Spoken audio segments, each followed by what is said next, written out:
Hello traders, this is Rich from tradesight. This is a look at our proprietary scans for the coming session.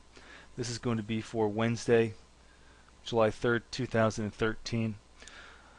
Had kind of a mixed day today. A little bit up, a little bit down depending on what you're looking at, and I think you're going to see evidence of that in the scans as well. A couple things here to buy, a couple things to sell as far as the NASDAQ leaders go. BlackBerry was definitely weak today. It's got a downside CPS condition and also a volume bump. Note the VWAP deviation. Also saw some pretty good volume today in Apple Computer, and that was to the upside by about 2%. So even though we don't have a signal, that would be one that would be interesting to keep an eye on.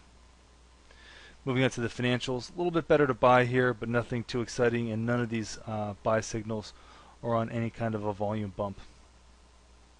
Moving on to the energy names, a couple of buys here. Devon and Rig are both to the buy side. Got a volume bump in BP and also PBR, but nothing too exciting. That PBR did have a very bearish candle today, down more than 3% below the day's open.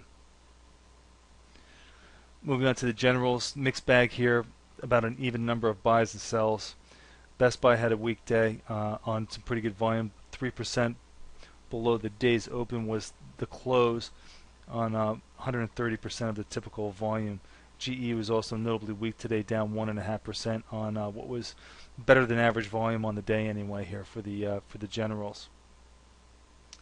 Housing names, Lowe's Corp, pretty strong day, but put in a differential sell because it pulled too far away from the high and actually closed below the day's VWAP.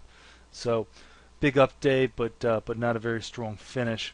NVR to the downside here with a camouflage sell signal. There's really nothing here in the transportation group. Fairly late volume for most of them. And the commodity names, silver wheaton was very weak today on good volume, 6% below the day's open. It closed. A lot of weakness in Barrick. The only real standout to the upside here today that's notable is U.S. Steel. Had a big day, 9% above the day's open.